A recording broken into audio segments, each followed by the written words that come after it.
말씀은 여호수아 3장 7절부터 13절까지의 말씀이에요. 여호수아 3장 7절부터 13절까지의 말씀 함께 봉독하겠습니다. 여호와께서 여호수아에게 이르시되 내가 오늘부터 시작하여 너를 온 이스라엘의 목전에서 크게 하여 내가 모세와 함께 있었던 것과 같이 너와 함께 있는 것을 그들이 알게 하리라. 너는 언약궤를 맨 제사장들에게 명령하여 이르기를 너희가 요단 물가에 이르거든 요단에 들어서라 하라. 여호수아가 이스라엘 자손에게 이르되 이리 와서 너희의 하나님 여호와의 말씀을 들으라 하고 또 말하되 살아계신 하나님이 너희 가운데에 계시사 가나안 족속과 헷 족속과 히위 족속과 브리스 족속과 기르가스 족속과 아모리 족속과 여부스 족속을 너희 앞에서 반드시 쫓아내실 줄을 이것으로써 너희가 알리라. 보라, 온 땅에 주의 언약궤가 너희 앞에서 요단을 건너가나니 이제 이스라엘 지파 중에서 각 지파에 한 사람씩 12명을 택하라.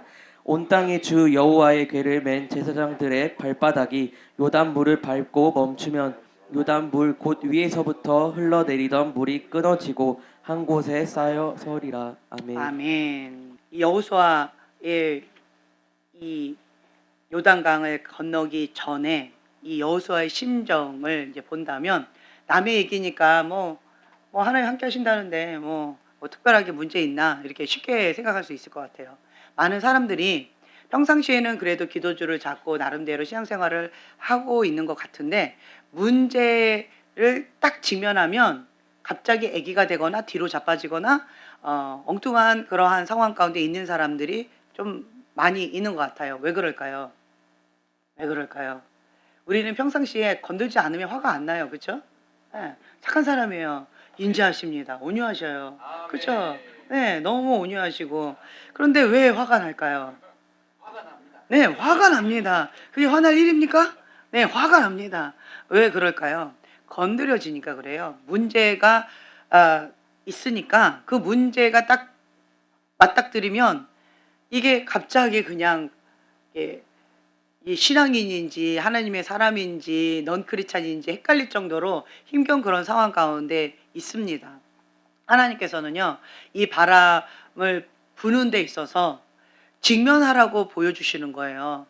이 바람이 없다라고 한다면 우리가 이 모습 이대로 하나님 심판대 앞에 갔을 때 주님, 제가 왔어요, 제가 라고 했는데 나는 너를 모른다. 불법을 행한 자여 내게서 떠나가라 라고 얘기를 들었을 때 굉장히 깜짝 놀랄 거 아니에요. 현신의 권사님이 그랬다 합니다. 현신의 권사님이 정말 뭐 불의 종으로 치유와 불치병을 엄청나게 고치는 그러한 권사님으로 굉장히 유명했다고 합니다. 네. 그런데 그 권사님이 이제 죽어서 천국에 갔는데 주님 앞에 심판대 앞에 섰는데 주님께서 모른다라는 거예요. 너 누구냐? 난 너를 모른다. 그러니까 깜짝 놀라는 거죠. 주님, 내가 현신이에요. 현신의 그 유명한 현신에 한국에서는 그 현 하면 바로 신에 딱 나오는데 왜 예수님 모르십니까? 내가 예수님의 이름으로 치유하고 예수님의 이름으로 선포하고 예수님의 이름으로 귀신을 내어 쫓았는데 그런데 어떻게 나를 모른다 합니까? 라고 했을 때 예수님이 불법을 행한 자여 내가 너를 모른다 내게서 떠나가라 라고 하셨다고 하는 거예요.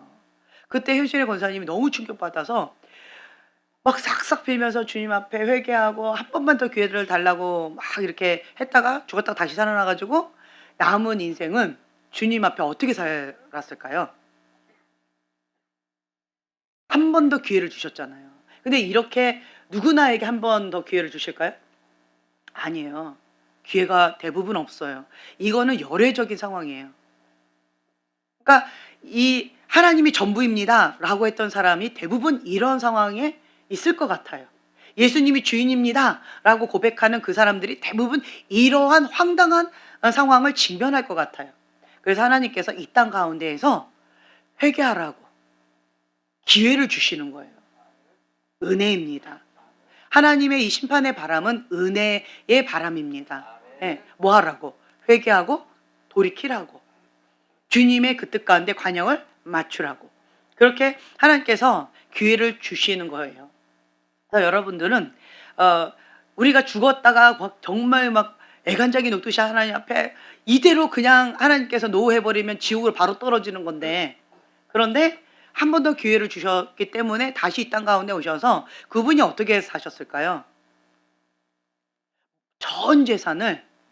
전 재산을 어, 하나님이 기뻐하신다 아신다라고 했던 그 목사님 교회에 다 헌금을 하고, 본인은 권능의 종으로, 치유의 종으로, 불의 종으로 그렇게 사역하고 활약을 한 게 아니라 어디로 들어갔다? 그렇죠. 주방으로 들어갔대요. 주방으로 조용히 들어가서 그냥 조용히 남은 인생을 주방에서 주님의 사랑하는 자녀들의 밥을 지어드리면서 섬기면서 조용히 그렇게 섬기면서 남은 인생을 하나님 앞에 설 준비를 했다는 거예요. 그것이 지혜입니다. 지금 그 바람이 부는 거예요. 그렇다라고 한다면 우리도 마찬가지라는 거죠. 제가 재미있는 얘기를 들었어요. 우리가 영적인 세계 가운데에서 예언 사역도 하고 축사 사역도 하잖아요. 근데 뭐 그런가 보다, 우리가 속사람 치유도 하고 있잖아요.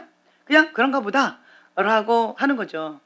그런데 이 무당이 얘기를 하니까 그게 확 와닿았더라.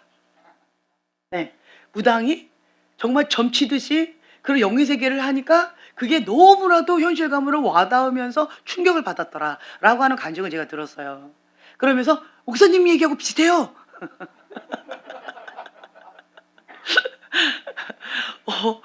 정말 놀라워요. 막 이런 얘기를 하는 거예요. 저희가 이제 축사 사역을 할 때 이 배꼽 주변에 거기에 그 악한 영이 또아리 틀어서 거기에 이게 주변에 이게 있는 경우들이 많이 있고, 그 배꼽 밑에, 예, 거기 쪽으로 아지트로 잡고 있는 그런 경우들이 많고, 그 다음에 뒤에 허리, 여기 이 척추, 허리, 이 여기 쪽에 또 숨어 있는 것들이 있고, 그 다음에 여기, 예, 있는 것들이 있고, 뭐 그리고 이제 여기 견고한 진 이런 것들이 있어요. 주로 거기에 많이 사단이 집 짓고 그 자리에 많이 있더라고요. 그래서 저희가 그냥 축사 사역하고 했는데 그 무당도 배꼽 주변에 그것들이 있더라. 그런데 재밌는 거가 있었어요. 그 강신무 무당이 크리스찬 병원에 왔대요. 네, 크리스찬 병원에 왔대요. 그래서 왜 왔냐, 무당이 왜 왔냐 그랬더니 그 무당이 하는 말이 귀신들이 무서워해. 그래서 나 여기로 피신해 왔다라는 거예요. 귀신들이 그 무서워해. 예. 그러니까 귀신도 안다는 거예요. 유일신입니다. 귀신들은 잡신들이고요. 만왕의 왕 예수님 한 분이라는 거죠. 그 예수님의 이름으로 명하노니 묶임받고 떠나갈지어다 라고 하면 귀신 쫓겨나가잖아요.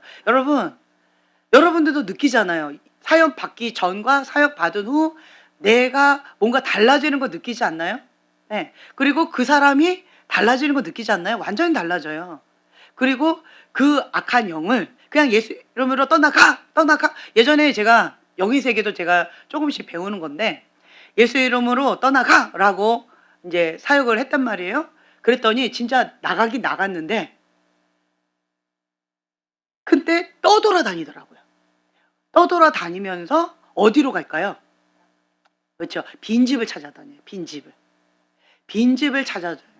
우리가 깨끗하게 소재되어지고 비어있으면 하나가 나갔다가 7 귀신이 들어온다고 그랬어요. 그러니까 사람들이 이게 깨끗하게 소재는 하는데 하나님의 말씀과 기도로 거룩하여짐이라 하나님의 영으로 채우는 거는 이거를 관과하는 것 같아요. 그러다 보니까 이전의 모습보다 더 악하고 안 좋아지는 경우들이 있다라고 하는 거예요. 그래서 우리는 비웠으면 반드시 채워야 돼요. 어떤 사람은 비워놓고 더 악한 쓰레기로 채우는 경우들이 있는데 그러면 안 되는 거죠. 먼저 하나님의 것으로 채워서 성령 충만함으로 영적 근력을 키워 나아가는 것 아주 중요하다라고 하는 거예요. 날마다 나는 죽노라. 내 육이 죽어야 되고, 그리고 하나님의 영으로 충만케 되어지면서 성령에게 민감한 삶을 살아가는 거예요. 네. 그래서 우리는 일용할 양식을 먹는다라고 하죠. 왜 일용할 양식이라고 해요? 매일매일 먹으라는 거예요. 매일매일 매 순간마다 호흡하라는 거예요. 예, 기도는 호흡이다. 우리가 하루 정도 안 먹었다고 큰일 나지는 않아요. 그렇죠? 그런데 뭐 안 하면 죽어요? 그렇죠. 숨 안 쉬면 죽습니다. 기도는 호흡이에요. 말씀은 영의 양식입니다. 와닿는 바가 있죠. 그렇죠? 매일 한 끼도 못 굶는 사람들이 있잖아요. 그것처럼 말씀을 그렇게 먹어야 되는 것이고, 호흡은 3분만 호흡 안 해도 죽을 것 같잖아요. 그리고 뭐 3분, 5분 숨 안 쉬면 그냥 가는 거잖아요. 죽은 거잖아요. 그것처럼 우리는 이 호흡을 하면서 하나님 앞에 이렇게 하는 거예요. 내 안에 있는 모든 더러운 것들, 쓴뿌리, 상처, 쓰레기들 내 안에서 다 바깥으로 다 내보내는 거예요. 토솔 기도를 통해서 내보내기도 하고, 예수님의 이름으로 명예해서 내보내기도 하고, 예수님의 이름으로 대적하면서 난 너를 거부한다 라고 하면서 선포하면서, 말씀으로 선포하면서, 그러면서 내보내기도 하고, 그러면서 죄를 또 회개하면서 내보내기도 하고, 그렇죠? 이렇게 하면서 이렇게 내보내는 거예요. 회개하면서 내보내는 거예요. 죄를, 더러운 것을 내보내는 거예요. 그리고 들이마십니다. 숨을 들이마시는 거예요. 숨을 들이마시면서 또 뭐로 채워야 되는 거예요? 그렇죠. 성령 충만을 받으라. 아멘. 그래서 성령 충만함으로 성령님 내 안에 오세요. 성령님 오시옵소서. 성령님 오시옵소서. 이거를 매 순간마다 숨을 쉴 때마다 인식하시면서 그걸 하셔요. 그러면 내가 일상적인 생활 가운데 성령님을 인식하시면서 살아가는 것이 얼마나 중요한지 그걸 느끼게 되어질 거예요. 하나님의 아들은 하나님의 영의 인도함을 받는다라고 했어요. 다른 말로 하나님과 동행하는 삶을 살아간다는 거예요. 여러분의 삶 가운데 하나님과 동행하는 삶이 아니라 동떨어진 삶, 그런 삶을 살아가는 사람이 있어요. 자, 제가 예수님이 나의 주인입니다. 손 들어보세요.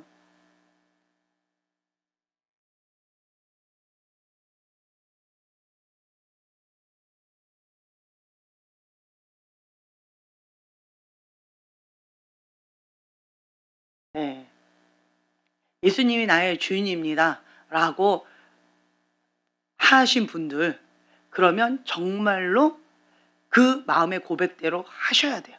그런데 예수님이 나의 주인이 아니에요 라고 하면서 손을 못 든 분들은 왜 못 들었을까요? 따로 저랑 좀 면담을 해봐야 될 것 같아요. 그 이유를 따로 좀 봐요. 그리고 예수님이 주인입니다 라고 이게 손은 들었지만 실제적인 삶은 하나님은 나는 너 모른다 라고 살아가는 사람도 조금 있었어요. 그 왜 그럴까요? 정말 예수님이 주인이면 내 안에 계신 그 주님께서 나에게 말씀을 주시거든요. 성령님은 인격적이셔요. 성령님이 인격적이시기 때문에 내 안에 하나님 아버지의 마음을 부어주세요. 그리고 또 하나님께서 기뻐하시는 것이 무엇인지 그것을 알려주세요. 그리고 내 안에 계신 성령님께서 내가 뭔가 죄를 지으면 탄식하면서 내 안에서 막 통곡하고 우셔요. 너무 고통스러워요. 그리고 내가 하나님의 말씀 가운데 순종을 하면 내 안에서 기뻐 뛰세요. 어린아이 같이 너무 기뻐하셔요. 그걸 내가 느끼는 거예요. 그러면 그것을 통해서 내가 하나님 기뻐하시는 것을 했구나. 참 잘한 거구나. 왜 이렇게 슬퍼하시지? 나는 이거를 죄라고 생각하지 않았는데 성령님은 이것이 탄식하시면서 근심하시는 그런 죄라고 느끼시는구나. 이거를 내가 인지하게 되어지는 거예요.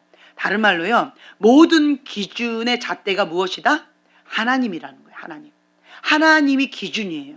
내 안에 계신 그 성령님께 민감하게 되어지면 하나님의 그 기준에 따라서 내가 순종하게 되어지는 거예요. 이건 아니다 라고 하시면 아닌 거고, 이거는 하나님 기뻐하신다 그러면 더 열심히 하게 되어지고, 이게 성령님과 동행하는 삶의 첫발, 한 발 한 발이라는 거예요. 근데 이러한 감각이 없다라고 한다면 영적인 문둥병에 걸린 것이에요. 그리고 나는 한 번도 그런 적이 없는데요 라고 한다면, 그러면 이제부터 그걸 사모하시면 돼요. 사모하시는데 육이 강하면, 영혼 육이 있는데 육이 강하면 영이 가운데 있어요. 그래서 이 육이 강하면 이 영이 혼을 다스리고, 그리고 이 혼을 다스리고 거기서 더 충만하게 되어지면 그러면 이 육이 깨져야 돼요. 호두 껍질 깨지듯이 박살나서 그래서 성령님이 흘러나가셔야 되거든요. 그러니까 기름 부음, 하나님의 임재, 예, 성령님이 마음껏 역사하시도록 우리가 이렇게 해야 되는데 근데 육이 너무 강한 거예요. 육의 소욕이 너무 강한 거예요. 딱딱한 거예요. 완고한 마음. 이런 사람은 완고한 마음이 있어요. 완악한 마음이 있어요. 너무 딱딱해요. 그러면서 메타인지도 안 되고 권위 아래 들어가는 것도 힘들어하고 자기 맘대로 하는 여러 가지들이 있습니다. 완고합니다. 완악합니다. 권위 아래 못 들어가는 사람 대부분이 완고하고 완악함이 있어요. 그래서 이러한 부분 가운데에서 우리가 하나님 앞에 내가 죽어야 내 안에 예수님이 사십니다 라고 했잖아요. 그 말은 뭐냐면 자기를 부인하고 이제 더 이상 나는 내 거가 아니라는 거예요. 누구 거? 하나님의 것이다. 인정해 드리는 거예요. 그리고 그 인정한 대로 내가 하나님 앞에 구별되이 드리는 거예요. 여러분, 우리가 영적인 아가들은 훈련이 참 어려워요. 영적인 아가들은. 훈련이 참 어려워요. 영적인 아가들은 그냥 기본적인 훈련이 처음 들어가는 게 뭐예요? 밤낮 가리기. 이것도 참 쉽지 않잖아요. 그리고 시간에 맞춰서 먹기. 네. 이거 참 쉽지 않잖아요. 그러니까 기본적으로 우리가 당연한 거다라고 하는 것도 아가들은 참 그거 갖고 너무 힘들어해요. 근데 어느 정도 좀 신앙생활 가운데에서 영적 근력 가운데 내가 조금 이제 아가에서 탈피했다라고 하시는 분들은 이제는 자기를 부인하고 이 부분을 훈련을 받아야 돼요. 나는 날마다 죽노라라고 하는 고백 가운데 그렇게 주님 앞에 엎드리셔야 돼요. 하나님께서 이 심판의 바람 기회를 주셨는데 많은 사람들이 그 기회를 못 잡고 있어요. 그래서 왜 그러는가? 제가 제 주변에 세 분이 다 뒤로 자빠지는 분이 계시는데 이분들은 하나님이 전부입니다. 혹은 예수님이 주인입니다. 라고 고백하시는 정말 난다 긴다 하시는 하나님의 사람으로 그렇게 인정받는 분이셨어요. 그런데 이 바람이 불 때 자꾸 뒤로 자빠지세요. 그래서 저 상황이 왜 이럴까? 근데 제가 그 세 분을 연구하면서 공통 분모를 발견했는데 똑같이 반응했던 게 뭔가 하냐면 내가 이렇게까지 했는데 하나님이 이렇게 반응하니까 내가 하나님을 더 이상 신뢰할 수 없다. 더 이상 하나님하고 내가 싫다. 하나님도 나한테 이렇게 했으니까 나는 하나님한테 똑같이 그렇게 복수하겠다. 하나님을 내가 똑같이 그렇게 하겠다라고 하나님께 대놓고 죄를 짓는 어떤 그러한 것들이 있었어요. 그러면서 딱 한 가지만 못 하셔요. 뭘까요? 그렇죠. 회개만 못 해요. 회개를 못 하더라고요. 그러면서 완고한 마음, 완악한 마음으로 가인의 분노로 굉장히 억울해하고 분노로 반응하는 하나님의 그 뜻 가운데 하나님의 절대 주권을 인정하지 못하겠다. 왜 나를 이렇게까지 하시는가? 왜 나한테 이렇게까지 아프게 하시는가? 나는 이해할 수 없다. 그러니까 더 이상 하나님을 신뢰할 수 없다. 이제 이렇게 반응하는 이게 공통분모였어요. 이 상황에서 오늘 죽으면 천국 갈지 지옥 갈지 모르겠다. 그렇죠? 속으로는 뭐라고 얘기할까요? 이대로 죽으면 지옥 가겠지. 그러니까 난 오늘 죽으면 안 돼. 이렇게 얘기하겠죠. 그러니까 신앙이 있는 사람인지 없는 사람인지 헷갈릴 정도로 완전 극적으로 반대로 가는 그런 모습을 보면서 제가 참 이해가 안 됐어요. 어떻게 하나님이 전부입니다라고 고백하고 예수님이 주인입니다라고 고백하셨던 그런 분들이 이러한 상황까지 가게 되었을까? 정말 이해가 안 돼요. 인간의 머리로는 이해가 안 돼요. 그런데 우리가 순종책을 통하여서 이미 이거를 답을 배웠죠. 뭐 때문이에요? 교만인 거예요. 교만. 반항인 거예요. 반항. 교만 때문에 중도 하찮은 거고 반항 때문에 하나님을 대적하는 것이고 그 교만 때문에 하나님과 멀어지는 거죠. 다른 죄가 아니라 교만죄라는 거예요. 교만죄. 그 교만죄가 정말 무섭구나. 이 교만죄가 정말 사람을 이렇게 무섭게 만드는구나. 이거를 제가 느끼면서 더 두렵고 떨리는 마음이 생겼어요. 딱 그런 느낌이에요. 노뱀을 바라봐라. 하나님께서 진노하셔서 불뱀에게 물리게끔 하셨고, 그리고 모세가 간구했더니 노뱀을 바라봐라. 그러면 다 치유될 것이다. 그런데도 완고하게 완악하게 노뱀을 안 바라보고 자기 고집대로 고집 부리다가 그냥 불뱀에 죽는 거예요. 그런 미련한 자들이 있다라고 하는 거죠. 우리가 볼 때는 그냥 한 번만 이렇게 쳐다보면 되는데 왜 그걸 못할까? 그러니까 문제가 있을 때 사람들은 평상시에 자기의 신앙 좋았던 모습인 것처럼 했던 그런 것들이 어디로 갔는지 안 보여요.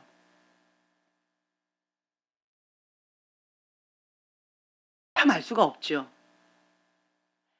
그 사람마다 하나님께서 이렇게 보여주시는 어떤 것들이 있는데, 이삭, 자기 안에 있는 아킬레스건, 자기의 야망, 어떤 쾌락, 자기 사랑, 자기가 원하는 어떤 소원, 그 어떤 것을 건드리면 그냥 돌변해가지고 하나님을 대적하는 그러한 모습이 있다라는 거죠.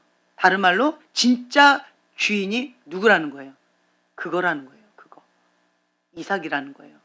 돈이라는 거예요. 야망이라는 거예요. 쾌락이라는 거예요. 자기라는 거예요.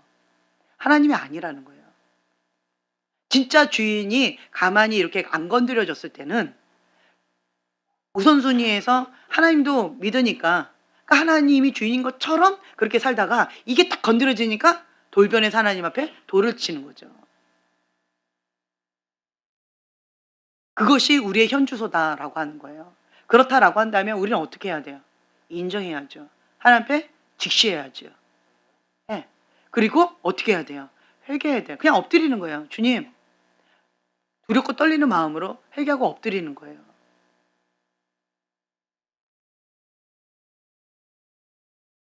이 여호수아의 문제는 여러분이 이렇게 봤을 때는 뭐 모세 계속 쫓아다녔고, 그 모세 수종드는 종이었고 다 받고, 그리고 이제 바톤 이어받아서 그냥 다 그냥 하나님께서 약속하셨고 이미 다 하신다 했으니까 그냥 하면 되겠네. 그게 뭐가 문제야? 라고 느낄 수 있을 것 같아요. 그런데 이 여호수아 1장에 보면 그 능력의 종 모세가 죽었어요. 그리고 내가 남고, 그리고 백성들은 나를 바라보고 있는 거예요. 그럴 때 이 여호수아의 이 부담감 엄청나겠죠. 좀 와닿지 않으시면, 뭐 이렇게 발표회가 있었는데 내 앞에서 전 세계에서 1등하는 사람이 앞에 와가지고 내 앞에서 했어요. 그리고 내가 해야 되는 차례인 거예요. 어떨 것 같아요? 내가 피아노 발표를 한다고 쳐봐요. 그런데 내 앞에서 전 세계적인 피아니스트로 맨날 전 세계 1등하는 대상만 받던 그 사람이 내 앞에서 막 했어요. 막 환호가 나오고 난리가 났어요. 그리고 이제 내가 딱 앉아서 해야 되는 상황인 거예요. 어떨 것 같아요?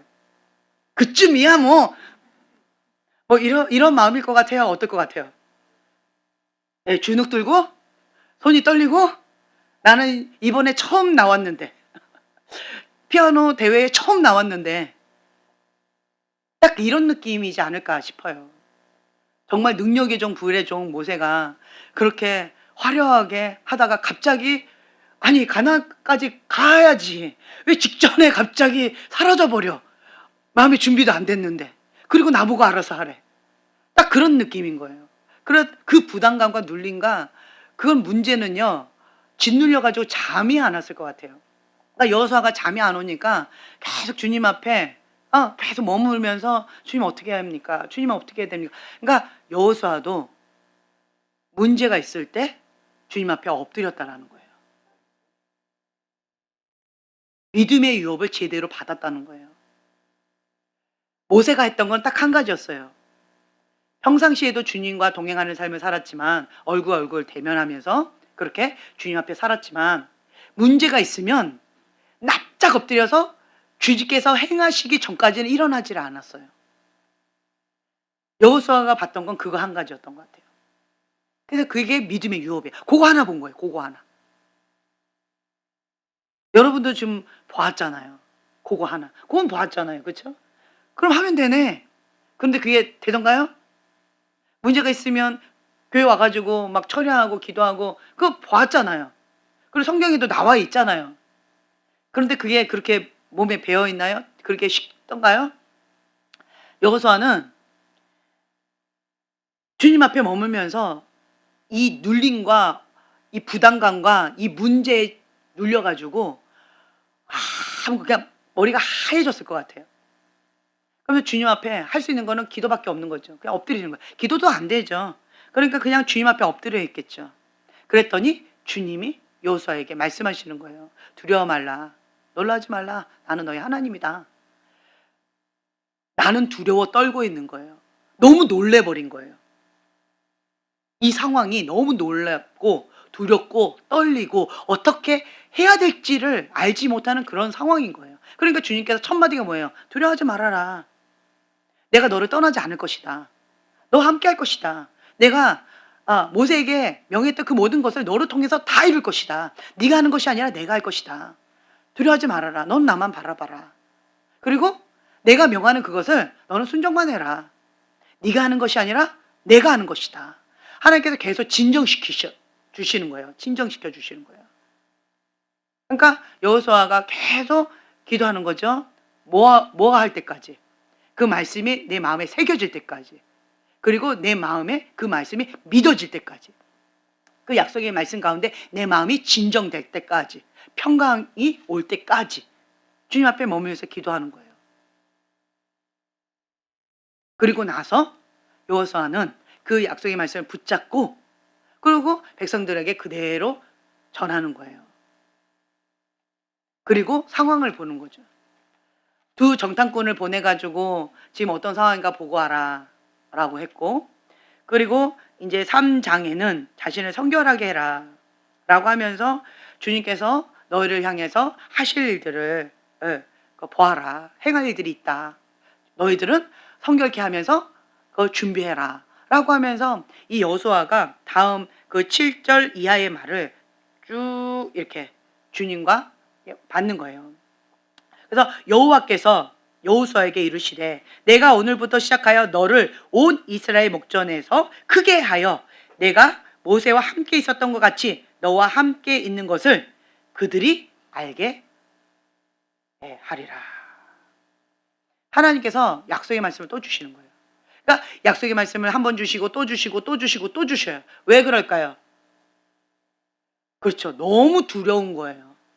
여리고성, 가나안 땅, 너무 두려운 거예요. 너무 큰 거예요. 그 문제가. 틈이 안 보이는 거예요. 인간적인 눈으로 인간적인 방법으로는 방법이 없는 거예요. 그리고 나는 너무 유약한 자인 거예요. 그러니까 의지할 분은 오직 하나님 외에는 방법이 없는 거예요. 하나님은 유능한 자를 찾고 계시는 게 아니라 하나님을 전폭적으로 의지할 자를 찾고 계시는 거예요. 하나님의 사람으로 쓰임받은 사람들 한번 보세요. 처음부터 그렇게 대단한 사람이 아니에요. 유약한 자예요. 다윗도 보세요. 굉장히 유약한 자예요. 자녀들 가운데에서 여덟째, 그러니까 아들 중에 여덟째, 어떤 느낌일까요? 천덕꾸러기겠죠. 그리고 굳은 일은 다 시키고 그냥 동네 북으로 별로 인간 취급을 받지 못하는 사무엘이 왔을 때 아들 명단에도 없었어요. 진짜 아버지가 아들을 사랑한다면 8명을 다 불러다 놓고 얼굴 한번 보게 하고, 그리고 사무엘을 통해서 하나님께서 주신 어떤 말씀 한마디라도 듣게끔 하고 싶어가지고, 야 오늘 지금 양이 중요한 게 아니야. 너도 빨리 와가지고 사무엘이 오늘 우리 집에 온대. 이건 영광이야. 우리 같이 와서 같이 한번 이렇게 한번 보자. 이렇게 하지 않을까요? 그런데 다윗은 아예 취급도 안 하고 생각도 안 했어요. 이게 아들이 답니까? 예, 다예요. 아들 없어요. 이렇게 할 정도로 다윗에 대해서는 인간 취급을 못 받았을 것 같아요. 그리고 너가 지금 현재 여기 왜 왔냐? 너 지금 구경하러 왔냐? 라고 형들이 놀릴 정도로 지금 다윗에 대해서는 인간 취급을 못 받는 그런 상황이지 않을까 싶어요. 하나님은 찾는데 대단한 사람을 찾는 것이 아니라 나의 약함을 인정하는 자, 하나님 한 분만 남는 자, 주님 외에는 없는 자, 이런 자를 찾고 계시는 것 같아요. 모세도 처음에 주님 앞에 섰을 때 뭐라고 했어요? 저는요 말도 못하고요, 굉장히 유약하고 버버버 떨면서 나는 아무것도 할 수 없는 늙은 노인네입니다. 젊을 때나 좀 사용하시지. 내가 한번 해보리라 라고 했더니 하나님 나를 비참하게 해서 저렇게 광야에 쫓겨가게, 내 목숨 하나 부지하면서 쫓겨나가게 하셔가지고, 그것도 40년 동안 호호 할아버지 될 때까지 내 손에 있는 건 딱 지팡이 하나, 아무것도 없다는 거죠. 이 양도 누구 양? 장인어른의 양. 나는 아무것도 없는 거예요. 딱 지팡이 하나, 내가 갖고 있는 건 지팡이 하나. 80세 된 노인인데 아무것도 없는 거죠. 그리고 이 늙은 몸뚱아리, 볼품없는 늙은 몸뚱아리, 그리고 그냥 아무것도 없는 그런 유약한 노인네. 할 수 없을 그때 주님께서는 찾아오신다라는 거예요. 아브라함과 사라에게도 아주 싱싱할 때, 건강할 때 자녀를 그렇게 무뼈를 보아라, 모래를 보아라, 헤아릴 수 없이 그렇게 주겠다, 너를 믿음의 조상으로 너를 세우겠다. 그러면 좀 우리 인간적으로 봤을 때는 좀 건강할 때, 한 살이 좀 어릴 때, 그럴 때 아가를 좀 탁실하게 가장 좋은 DNA 막 이러면서 그렇게 하시지 않을까. 그런데 하나님은 어떻게 하셨어요? 호호 할아버지 할머니가 돼가지고 아이를 낳을 수가 없는 상황이에요. 경수가 끊어진 거예요. 아이를 낳을 수 없어요. 할아버지 할머니가 되어져서 더 이상은 인간적인 방법으로는 아이를 낳을 수 없는 그때 기적의 아이를 통하여서 그 아이를 통해서 믿음의 유업으로 주님은 이렇게 계획하신다는 거예요. 하나님의 계획은 우리의 생각과 너무 달라요. 우리가 바닥치는 그때가 하나님께서 일하기 시작하는 시작점이라는 거예요. 우리가 힘이 있을 때 주님이 일하지 않으세요. 이 바람이 부는 걸 한번 보세요. 하나님께서 아직도 계속 바람만 불고 계셔요. 2010년도부터 지금까지 바람만 계속 불고 있어요. 제 입장에서는 주님 이제 끝날 때도 되지 않았을까요? 이제 적당히 좀 하셨으면 좋겠다. 이제 그만 좀 불었으면 좋겠다. 뭘 또 더 바라시는가? 막 이런 마음이 막 올라오는데, 근데 주님은 아직 너가 죽지 않았다. 아직 너가 준비가 되지 않았다. 라고 하는 거예요. 그 말은 뭐예요? 전폭적으로 하나님 한 분만 남아야 되는데 내가 다른 거를 의지하고 있다는 거예요. 내가 다른 거 가운데 마음이 빼앗겼다는 거예요. 하나님께서 원하시는 그 그릇으로 아직 준비가 되지 않았다라는 거예요. 내가 죽어야 내 안에 예수님이 사시는데, 이 여호수아는요 사면 초과예요. 의지할 게 아무것도 없어요. 그전에는 모세를 의지했었는데 이제 의지했던 그 거장이 죽어버려서 의지할 게 하나도 없는 거예요. 여호수아가 의지할 게 뭐가 있을까요? 하나님 외에는 방법이 없는 거예요. 자기 자신을 봐도 유약하죠. 한 번도 해본 적이 없어요. 단 한 번도. 그거를 하라고 하는 거예요. 이러한 문제에 직면됐을 때 보통 사람은 그 문제에 눌려서 스트레스 받아, 머리 아파 머리 아파, 이걸 어떻게 하라고, 저 수많은 그 장정들을 내가 어떻게 하라고, 머리 아파 머리 아파, 나 잘래, 나 도망갈래. 보통 사람들이 이렇게 뒤로 자빠진다는 거예요. 그리고 하나님 앞에 막 대들겠죠. 하나님 왜 이러십니까? 아니 여리고성 바로 직전에 요단강 앞에서, 가나안 땅 바로 직전에 이게 뭡니까? 데려가시려면 가나안 땅에 다 들여보내고 그 다음에 데려가시든가. 왜 갑자기 나한테 사전에 예고 없이 이렇게 큰 일을 나한테 맡겨놓고 이렇게 확 해버리고 그냥 나 몰라라 하십니까? 이거 너무하시지 않습니까? 막 분노가 치밀어 올라서 내가 뭐 잘못했나요, 주님? 내가 뭐 하나님한테 잘못한 게 있어요? 나한테 왜 이러십니까, 주님? 하면서 분노가 막 올라올 수 있을 것 같아요. 나보고 어쩌라고요? 주님 말씀하시든가 주님이 하시든가.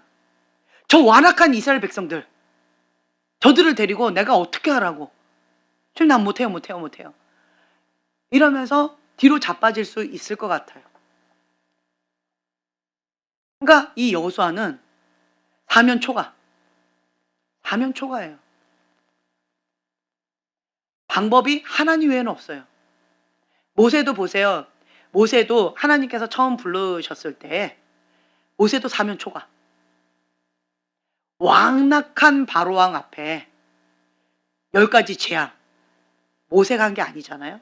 전폭적으로 하나님이 하시는 거잖아요. 그렇죠? 그러니까 처음부터 끝까지 하나님께서 하셨어요. 주님을 의지하지 않으면 나는 단 한마디도 할 수 없는 유약한 자를, 그냥 지팡이 같은 나를, 볼품없는 지팡이 같은 나를 하나님께서 들어 쓰시겠다고 하신 거예요.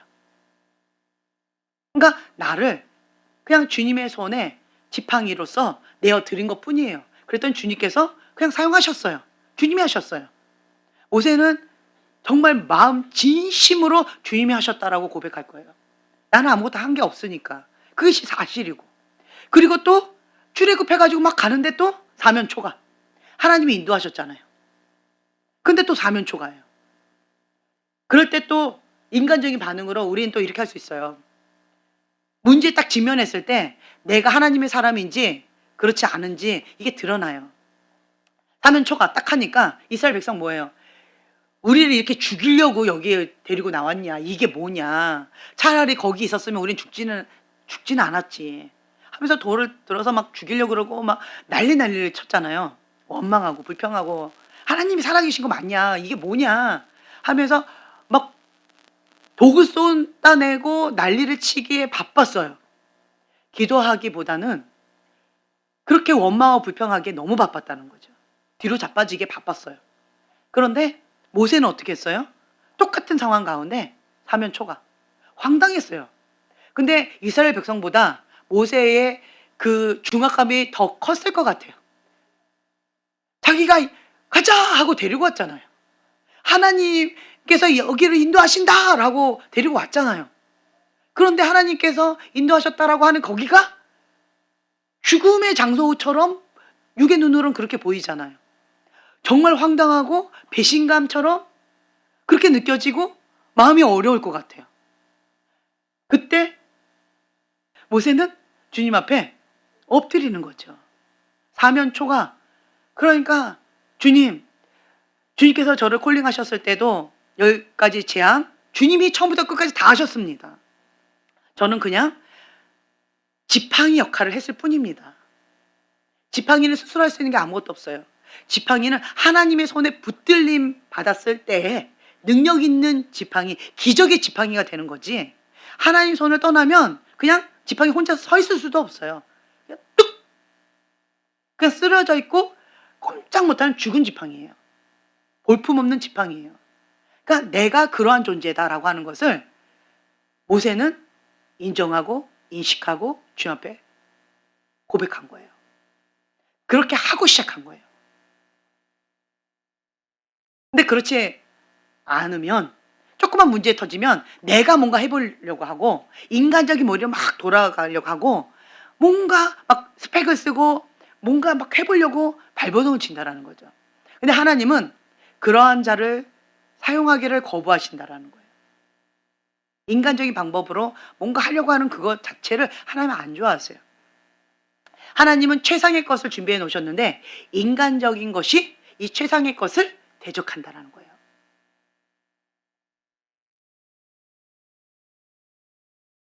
여호수아도 처음에 하나님께서 지금 시작하시는 이 시점에 사용하시는 이 시점이 딱 그때인 거예요. 사면 초가. 여러분, 사면 초가이십니까? 할렐루야. 하나님의 때입니다. 주님이 일하기 시작하실 가장 좋은 때라는 거예요. 사면 초가. 우리는 뭐 할 수 있어요? 기도할 수 있어요. 하나님은 기도하라고 기다리시는 거예요. 콜링하시는 거예요. 그런데 하나님의 사람은 이 하나님의 뜻을 알고 사면 초과하신 것은 하나님께서 기도하라고 하는 사인으로 받아들이고 엎드리면 하나님 하시겠구나 좀 기대하는 건데, 하나님의 사람이 아닌 사람들은 사면 초가 되니까 뭐 하기 바빠요? 원망하고 불평하고 하나님을 대적하고 하나님 앞에 막 가인의 분노로 반응하기에 너무 바쁜 거예요. 그 말이 뭐예요? 뒤로 자빠졌다라는 거예요.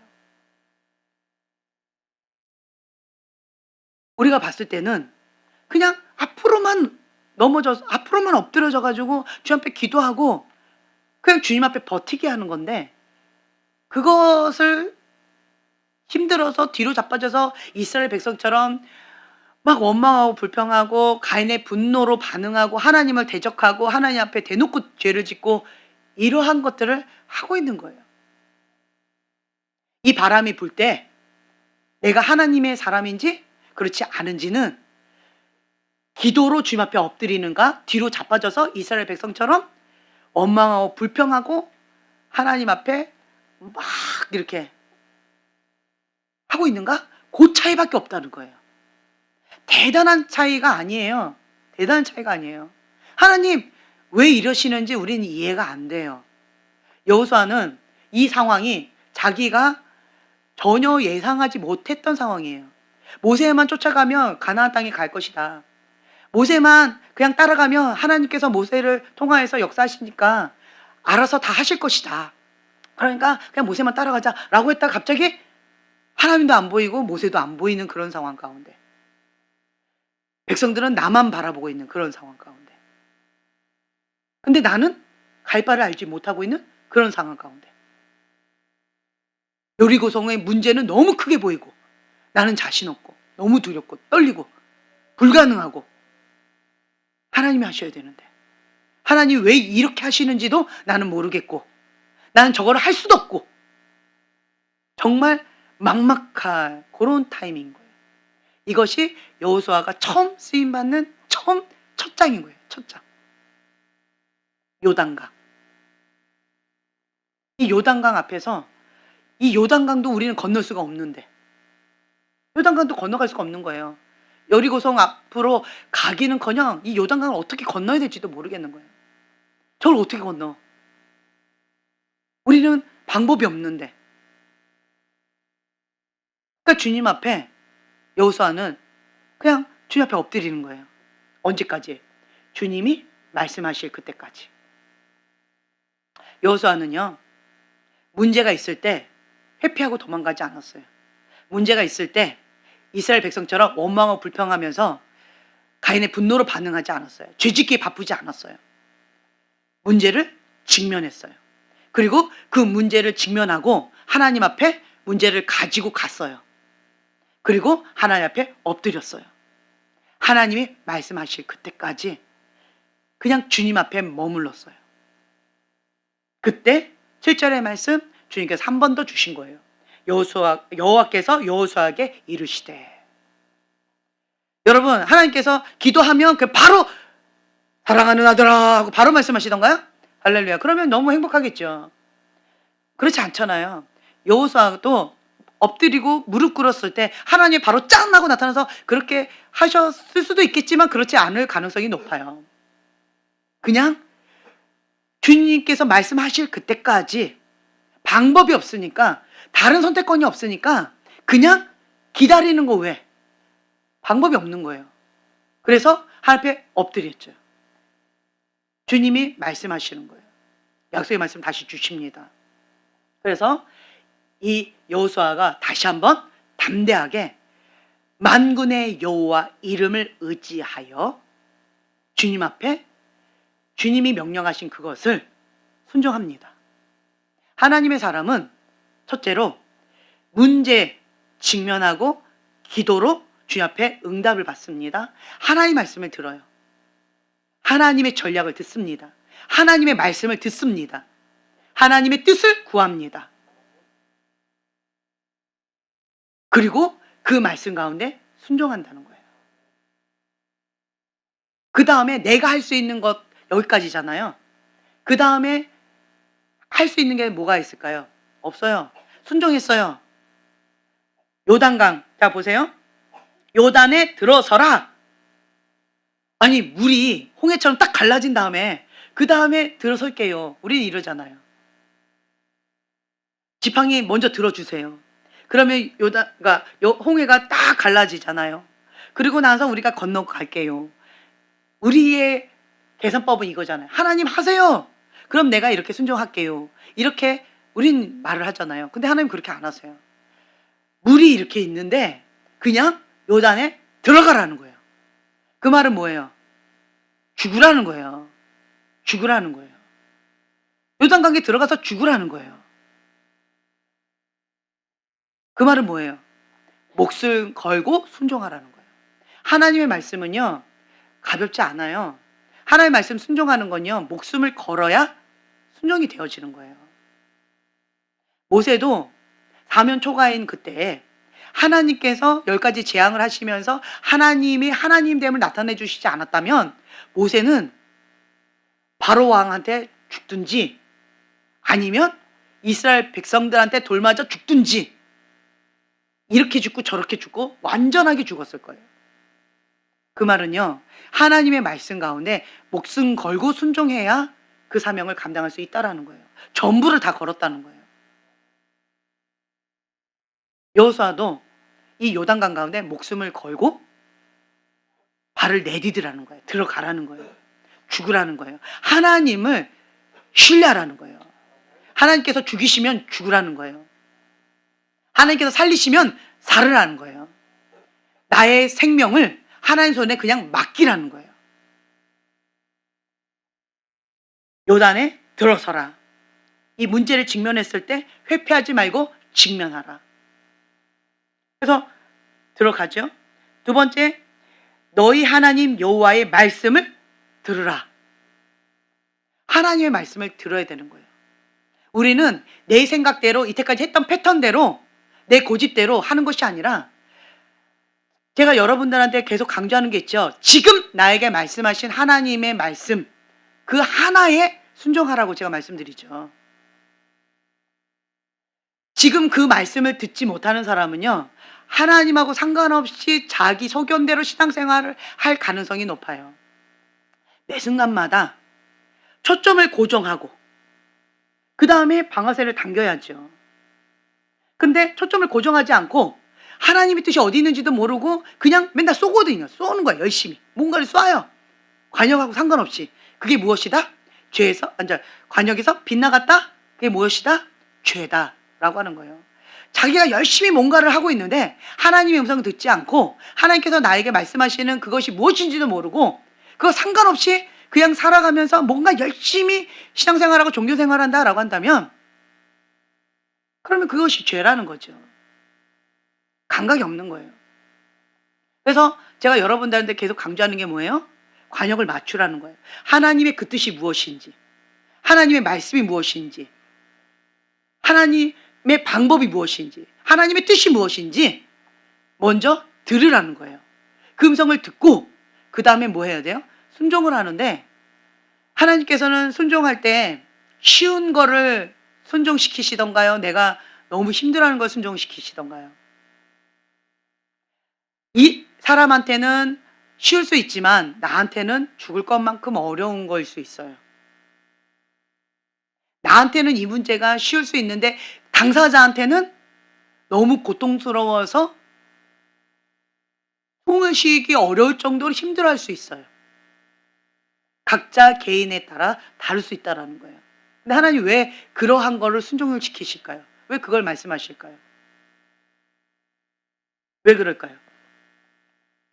여러분, 문제를 회피하는 습관이 있는 사람은 평생 그 문제를 갖고 다닙니다.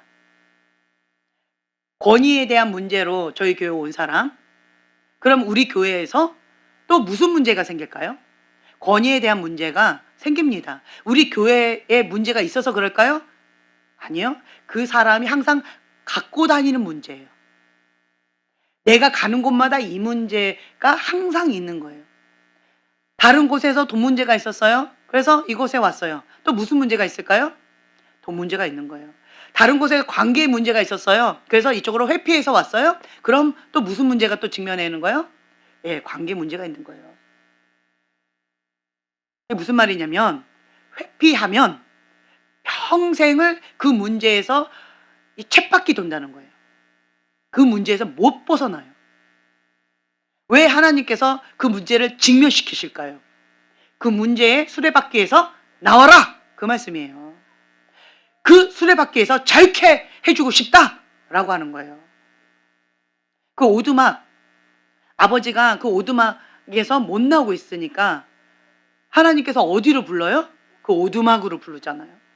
죽음의 장소, 그 고통의 장소, 거기를 부르잖아요. 그러면서 주님 뭐라고 하세요? 너가 지금 여기서 못 나오고 있다.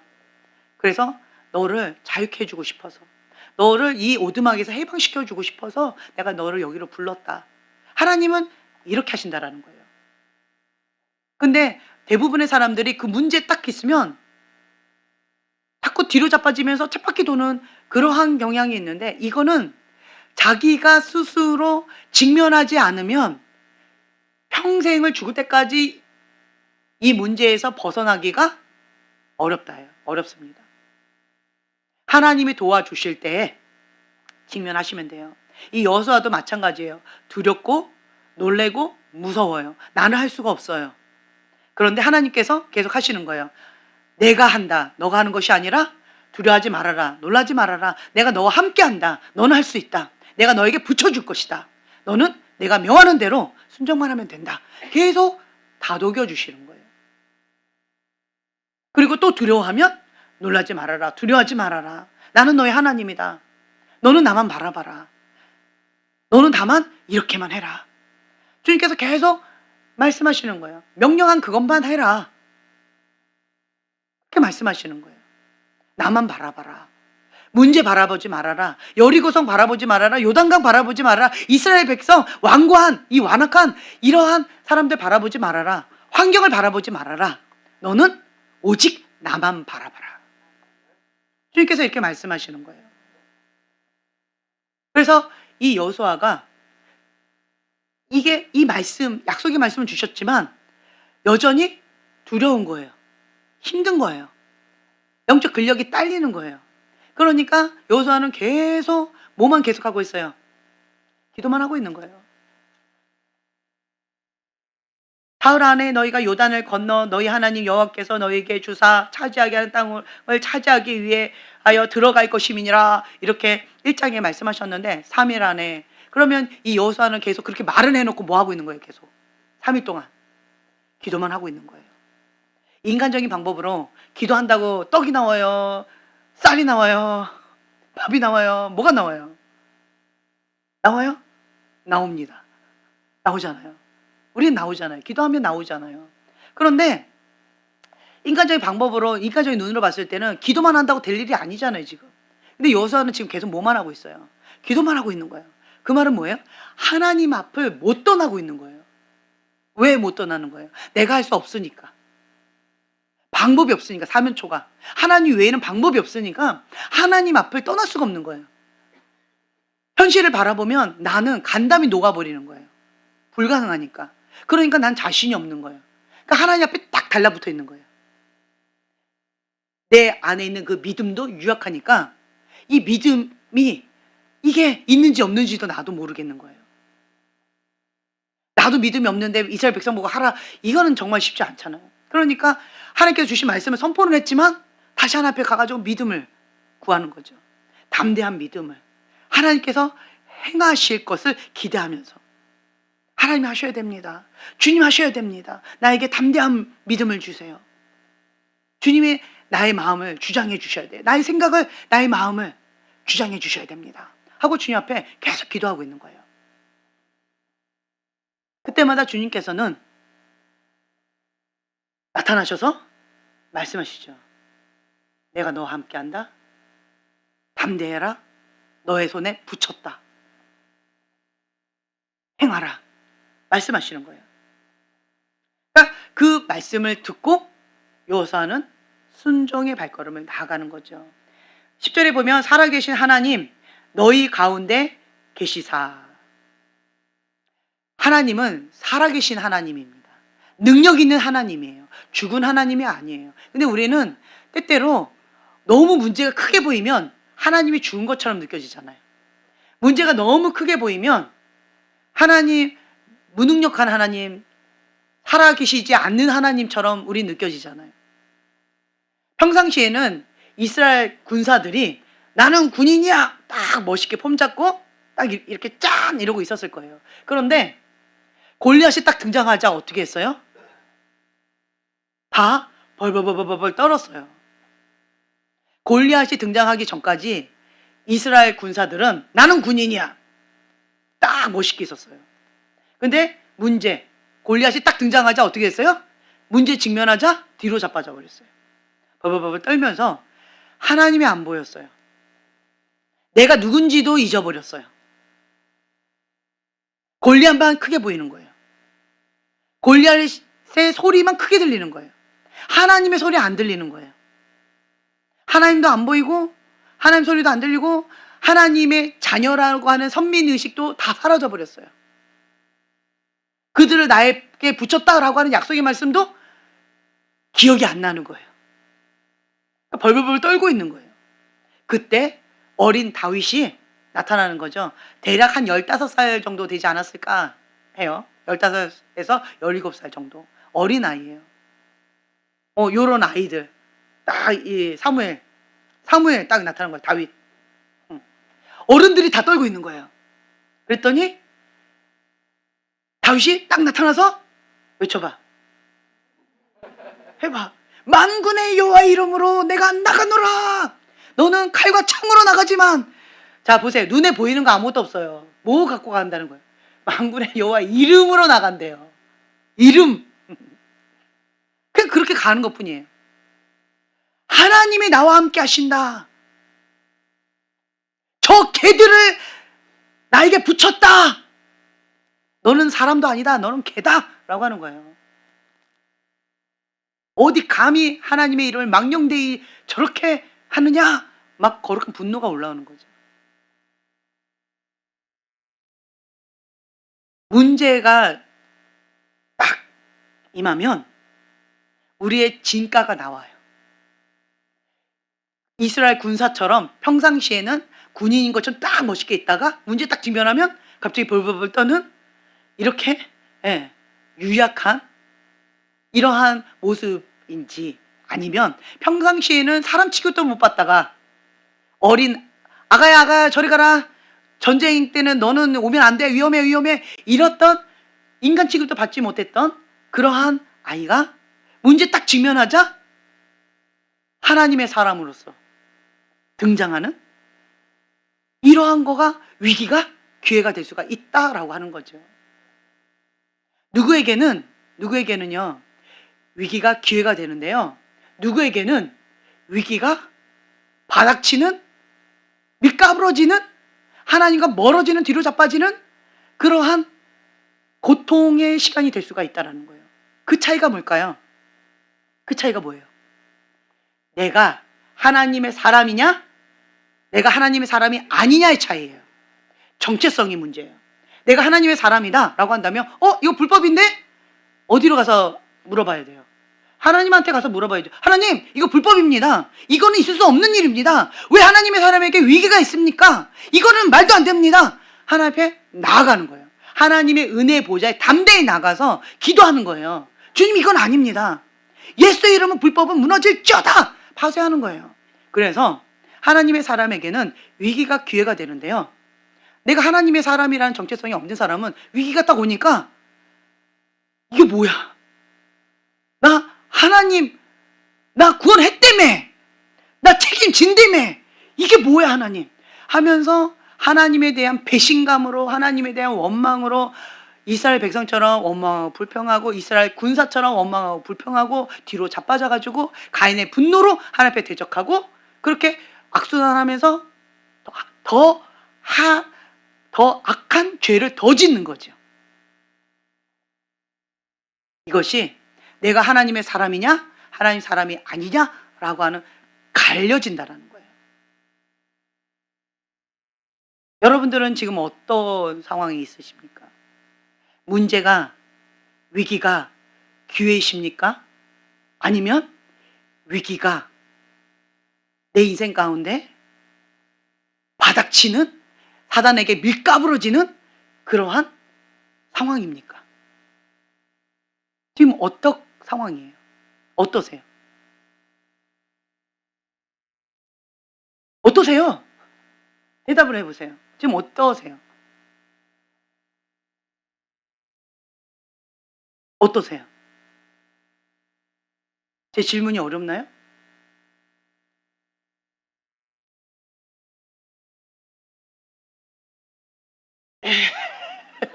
뭐라고 말을 하고 싶은데 뭐라고 말을 해야 될지.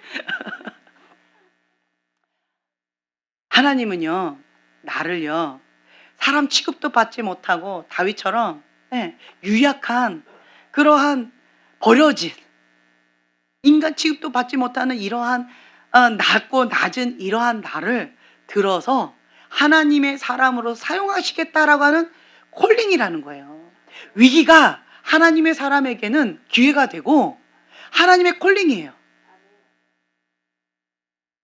그래서 많은 사람들 앞에서 이 사람은 하나님의 사람입니다 라고 들어 사용하시겠다라고 하는 사인이라는 거예요.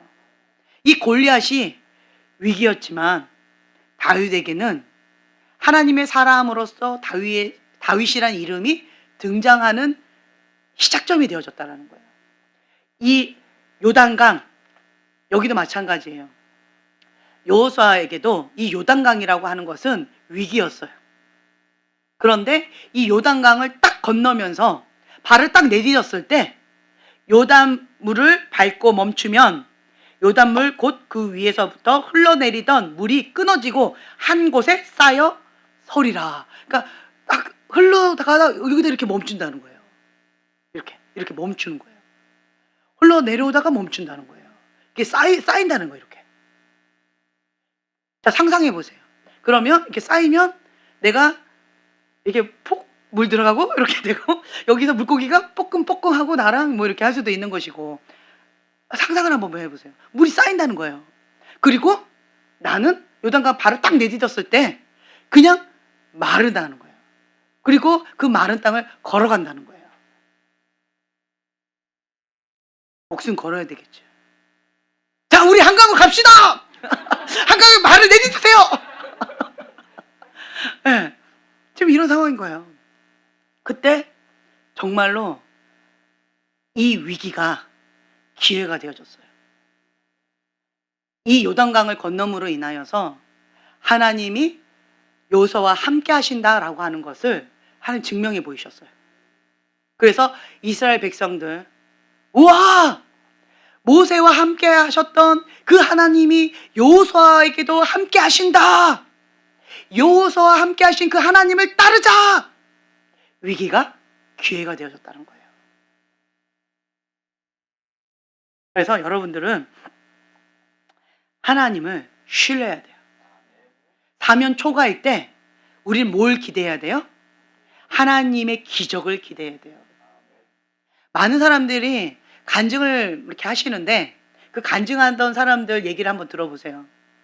죽었다가 살아났다, 교통사고 났는데 뭐 나는 멀쩡했다, 그리고 무슨 암병이 걸렸는데 암병이 치유가 되어졌다, 그리고 뭐 어떤 것들이 뭐 이렇게 됐다 저렇게 됐다라고 하잖아요. 그러면 우리가 먼저 뭐에 걸려야 돼요? 암이 걸려야 되는 거고, 교통사고가 나야 되는 거고, 그리고 물질이 하나도 없어서 우리가 바닥이 났었는데 그 물질에 그 부도 났던 것이 다 이제 하나님 갚아주셔서 하나님 사업가로서 이렇게 성장했다. 그럼 뭐를 먼저 경험해야 되는 거예요? 부도도 경험하고 뭐 빨간 딱지도 막 경험하고, 우리는 길가에 내앉게 되어졌다. 먼저 이 바닥 치는 걸 먼저 경험을 해봐야 될 거 아니에요. 근데 우리는 이거 경험하지 않고 기적만 바라잖아요. 나 건강한데, 나 건강합니다. 할렐루야. 예. 그래서 우리에게 하나님께서 이 바닥치는 이러한 상황이 위기가 기회가 되어지고, 이 바닥치는 이러한 상황이 하나님의 기적을 맛볼 때다라고 하는 거예요. 어떠한 자에게 이것을 누리게 될까요? 그렇죠. 기도하는 자예요. 기도하는 자. 기도하는 자에게 하나님은 역사하십니다. 내 믿음대로 될지어다. 네, 그 믿음대로 주님 앞에 나가는 거예요. 주님, 나 지금까지 경험해 봤을 때는 주님께서 이렇게 안 하셨는데요. 또 그렇게 하시면 어떡해요? 우리는 이렇게 두려워하잖아요. 그러니까 여호수아도 마찬가지예요. 난 한 번도 해본 적이 없는데요. 나는 그냥 모세만 따라다녔는데요. 내가 어떻게 해요? 주님, 난 못해요. 그러니까 두려운 거예요. 그러니까 주님께서 계속 얘기하시잖아요. 두려워하지 말아라. 두려워하지 말아라. 너가 하는 것이 아니라 내가 한다. 너는 그냥 순종만 해라. 계속 그 말씀만 하시잖아요. 그렇죠? 그러니까 우리는 두려운 마음이 있어요. 이 두려운 마음 가운데 뭐로 바꿔야 돼요? 믿음. 믿음으로 바꿔야 돼요. 이 믿음으로 바꾸려면 어떻게 해야 돼요? 믿음은 들음에서 나요. 그러니까 하나님의 말씀을 계속 들어야 되는 거예요. 하나님의 말씀을 계속 먹어야 되는 거예요. 하나님의 말씀을 계속 먹게 되어지면 내 안에서 믿음이 계속, 하나님 계속 말씀하시는 거예요. 내가 너와 함께 한다. 너 담대해라. 너가 하는 것이 아니라 내가 할 것이다. 두려워하지 말아라. 내가 너와 함께 할 것이다. 계속 듣는 거예요. 하나님의 말씀을. 하나님의 이 성경 말씀을 계속 먹는 거예요. 그러면서 내 안에 믿음이 계속 자라나는 거죠. 그러면서 담대한 믿음이 딱 생기는 거예요. 영적 근력이 딱 생기는 거예요. 그럴 때 주님의 말씀을 믿고 선포하면 주님이 역사하십니다. 아멘. 그래서 우리는 상황하고 싸우는 것이 아니라 기도로 싸워야 돼요. 우리가 싸울 것은 혈과 육이 아니라 영적인 싸움이라는 거예요. 그 이면에 있는 악한 영이라는 거예요.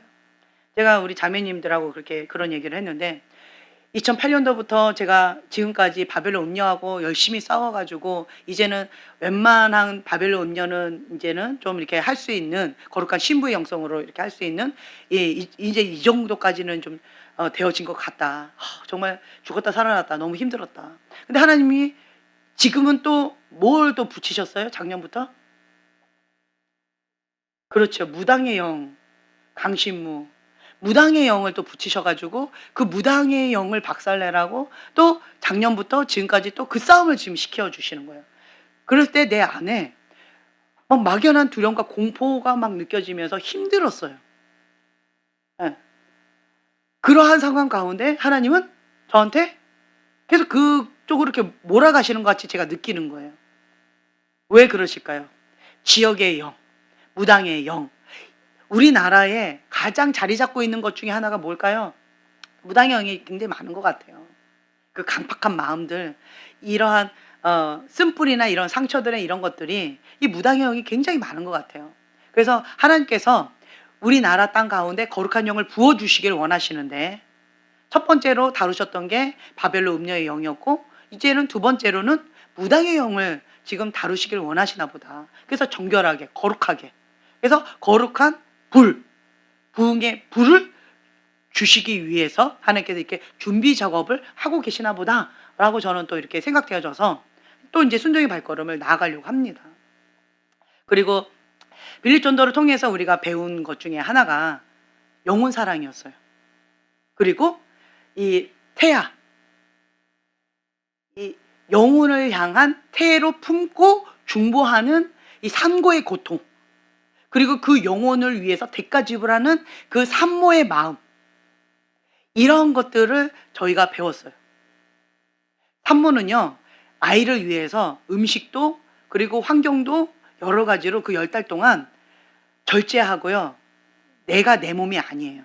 먹고 싶은 거, 뭐 하고 싶은 거 내 마음대로 하지 않아요.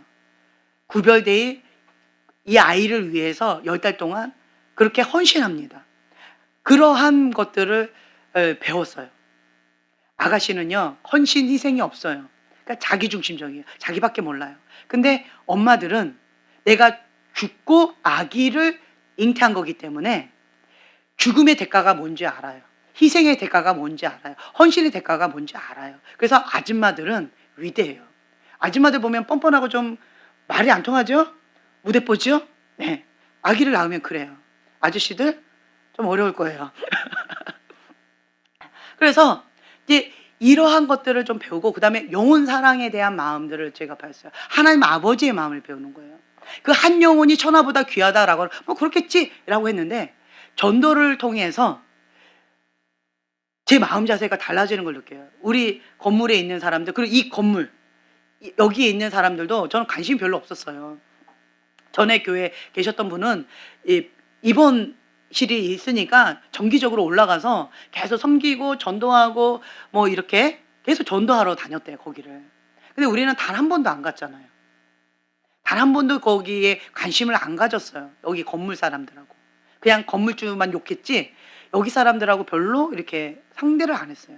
근데 우리가 빌립 전도를 배우면서 우리 건물에 있는 이 사람들부터 전도해야지. 이 영혼들부터 하나님께서 우리에게 붙여주신 영혼인데, 같은 건물에서 같이 영적 전쟁을 하고 있는데 이 영혼들부터 우리가 품고 기도해야지 라고 하는 부담감을 주셨고, 그리고 그들을 향한 마음이 달라졌고, 또 저희 건물에 있는 그 사람들 과거에는 거기다 보지도 않았어요.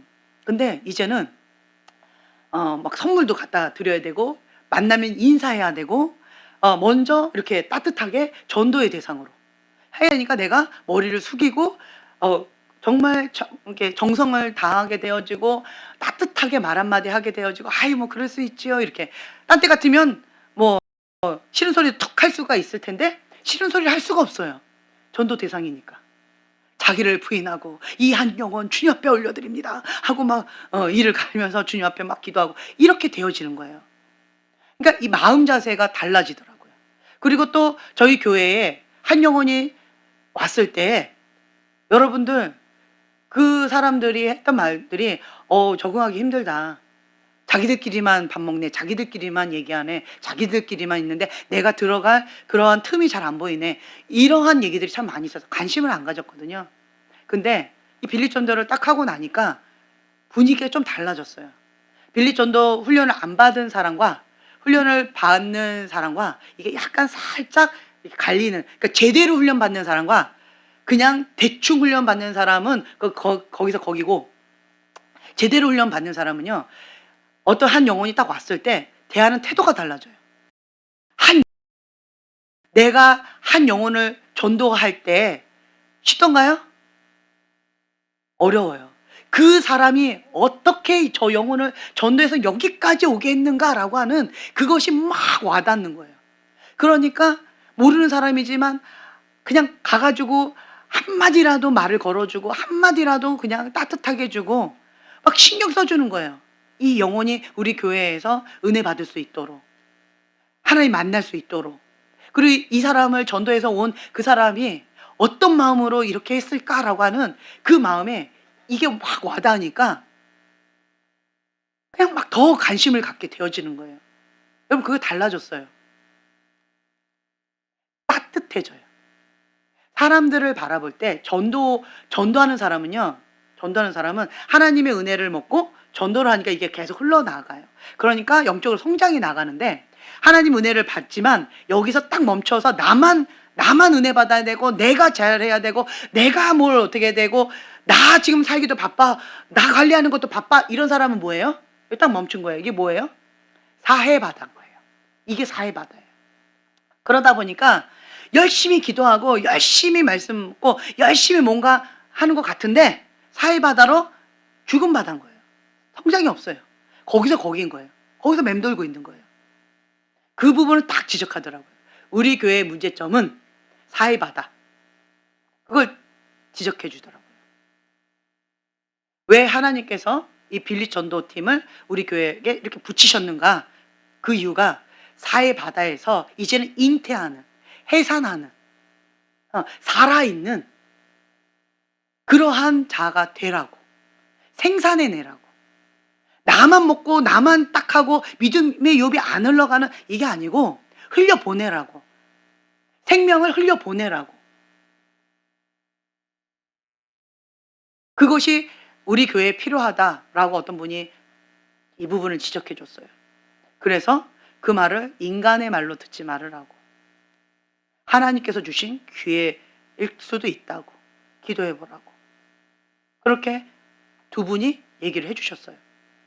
그래서 제가 그걸 놓고 맞다라고 하는 그런 마음이 들었어요. 주님 맞습니다. 우리 교회가 기도는 열심히 하지만 열매가 비실해요. 지금 보세요.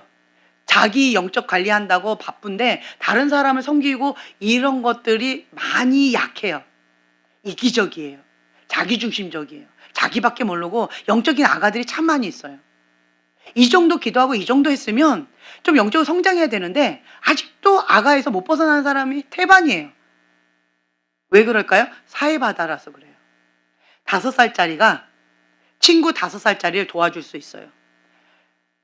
5살짜리가 3살짜리 동생을 돌봐줄 수 있어요. 5살짜리도 7살짜리 형아를 도와줄 수 있어요. 그럼 달라진다는 거예요. 삶이 달라져요. 생각이 달라져요. 이제는 영적인 아가에서 탈피하셔야 된다는 거예요. 내가 뭔가를 하려고 하면 부담감이 와닿아요.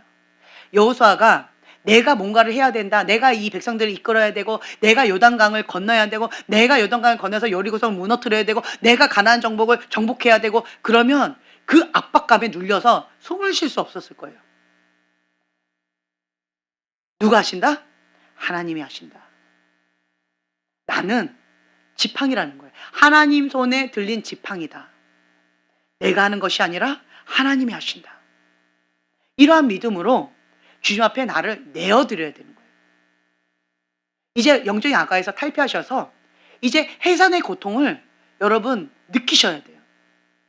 영적인 아가들을 마음에 품고 눈물로 중보하면서 그 영혼이 하나님 앞에 정말 친밀하게 나아갈 수 있도록 기도하는 게 얼마나 쉽지 않은지 여러분 실질적으로 경험하시면 성령님께서 내 안에 탄식하시는 게 어떤 감정인지 느끼게 되실 거예요.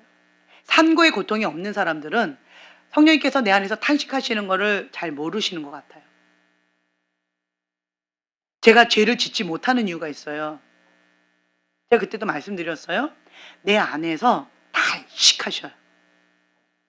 너무 슬퍼서 고통스러워서 울부짖으면서 막 탄식을 하셔요. 견딜 수가 없어요. 제가 너무 슬프고 너무 고통스러워서. 주님께서 그렇게 탄식을 하시니까 내가 견딜 수가 없어요. 차라리 내가 죄를 안 짓고 말아. 그래서 제가 절제를 하는 거예요. 이게 고통스러워서. 근데 이 마음을 언제부터 주셨을까요? 영혼을 위해서 중보할 때부터 주셨던 것 같아요. 그 영혼을 위해서 중보할 때 주님께서 그 영혼을 향한 주님의 마음을 제 안에 부어주셔서 이런 탄식의 마음으로 제가 상고의 고통을 느끼면서 중보를 시작했었거든요.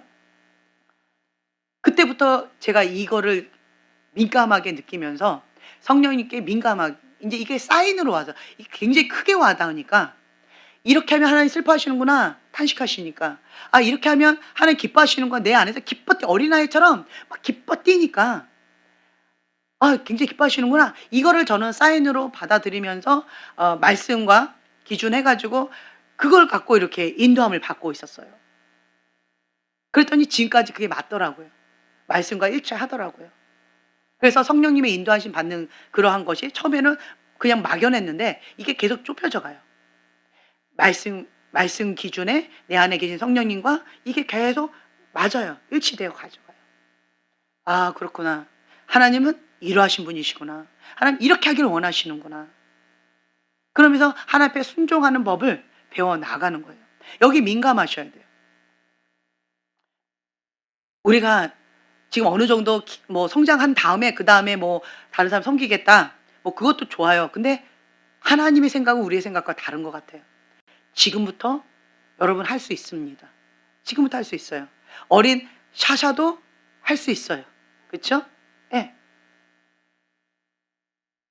나이하고 상관없이 영적인 상황과 상관없이 내 수준에 맞는 사람을 하나님 붙여주시기 때문에 그냥 그 사람을 하면 되는 거예요.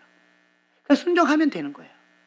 예. 멘토 멘티로 순종하면 될 것이고 아니면 내 태신자로 순종하면 될 것이고 내 안에 주님이 나에게 주신 영적인 아가를 놓고 하면 되는 것이고 그리고 이제는 더 이상 우리 교회에 영적인 아가 같은 짓은 그만하셨으면 좋겠어요. 영적인 아가 같은 짓이 뭘까요? 자기밖에 모르는 거. 다른 사람을 섬길 줄 알아야 돼요. 나 아프다고 나만 먼저 이렇게 하는 거 이기적인 거 자기중심적인 거 그거는 못 고치는 것 같아요. 제가 어느 정도 시간이 지나면 될까나, 이렇게 되면 될까나, 뭐 훈련 받으면 될까나, 제가 이렇게 해봤어요. 그랬더니 아니더라고. 지금 해야 된다. 제 결론은 그거였어요. 제가 우리 아이들하고 전화를 좀 했어요.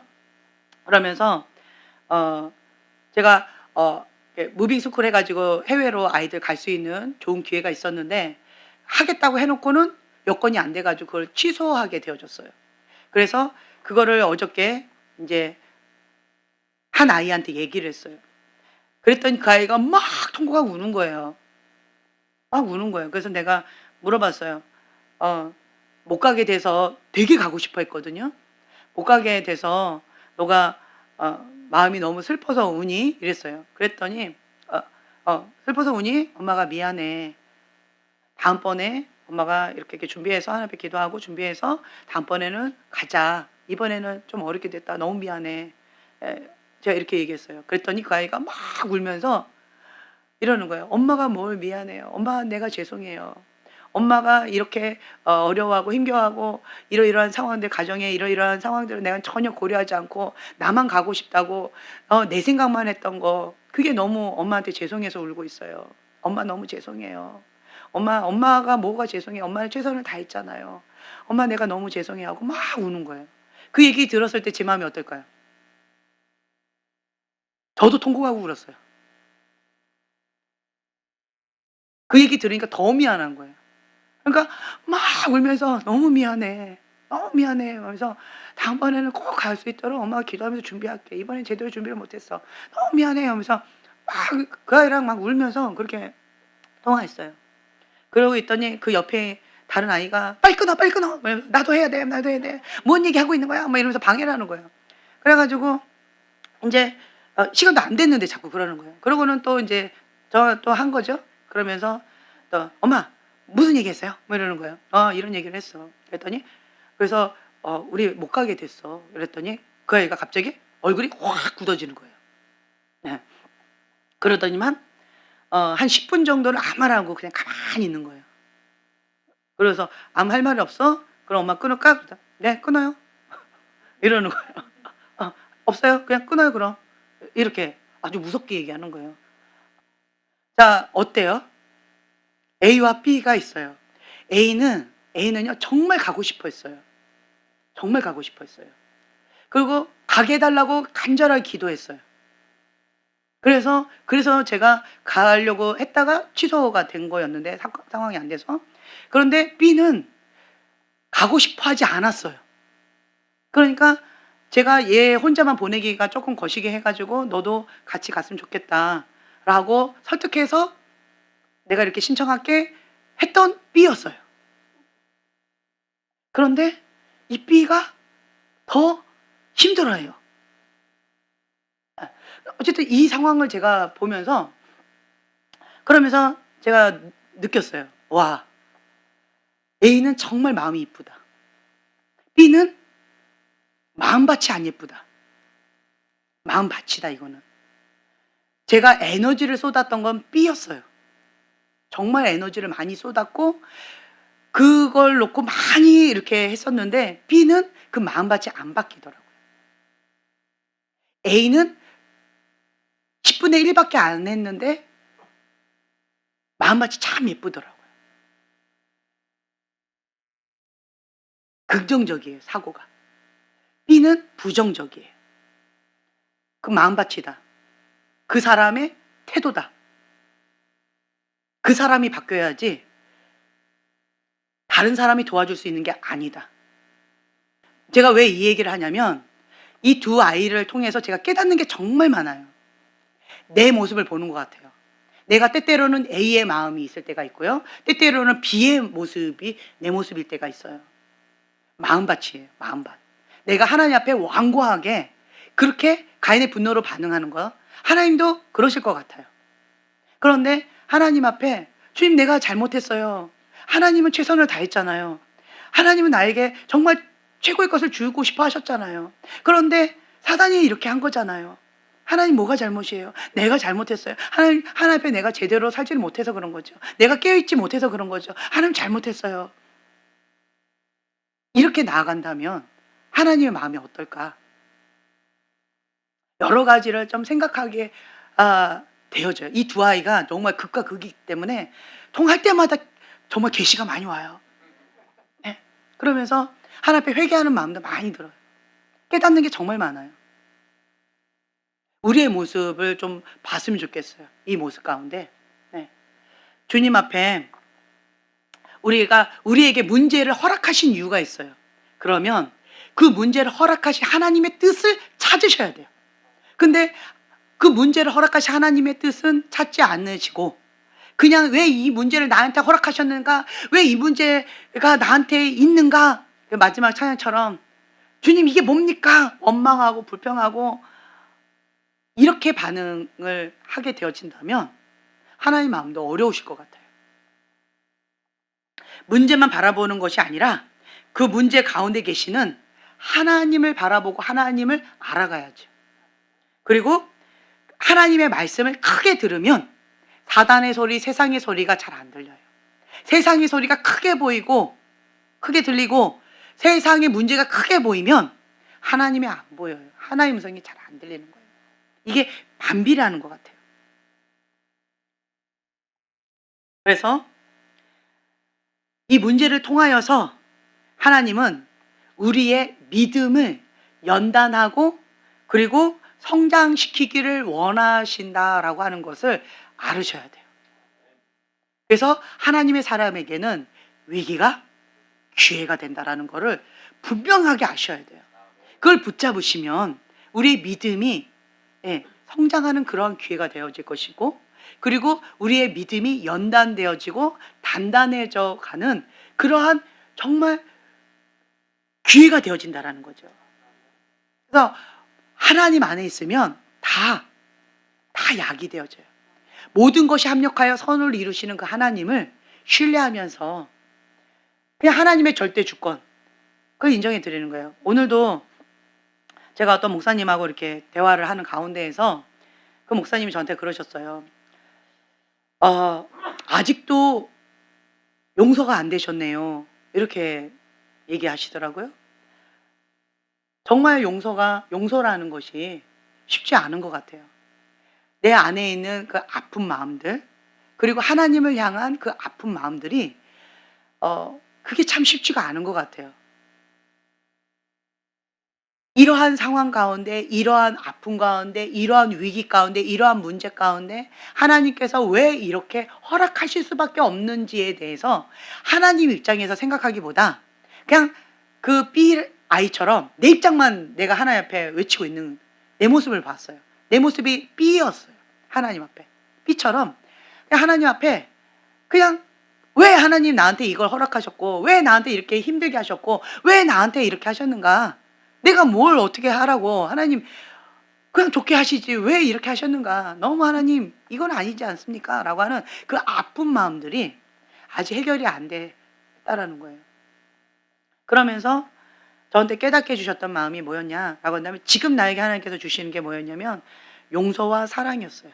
그리고 하나님을 신뢰하는 거였어요.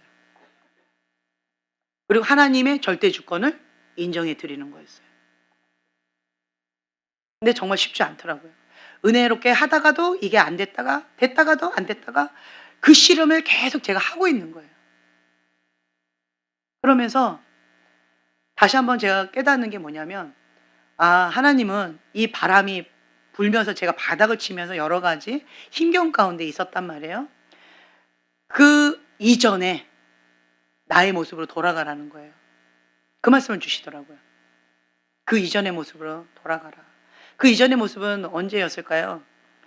캐나다에 있을 때 그때, 그리고 캐나다 가기 전에 그때의 모습들이었는데 그때는 제가 하나님 안에서 정말 순수한 신앙을 가지고 그리고 예언사역적으로 하나님 그 아름다움 그리고 그 사람들을 바라봤을 때 칭찬하고 격려하는 게 좀 더 많았던 것 같아요.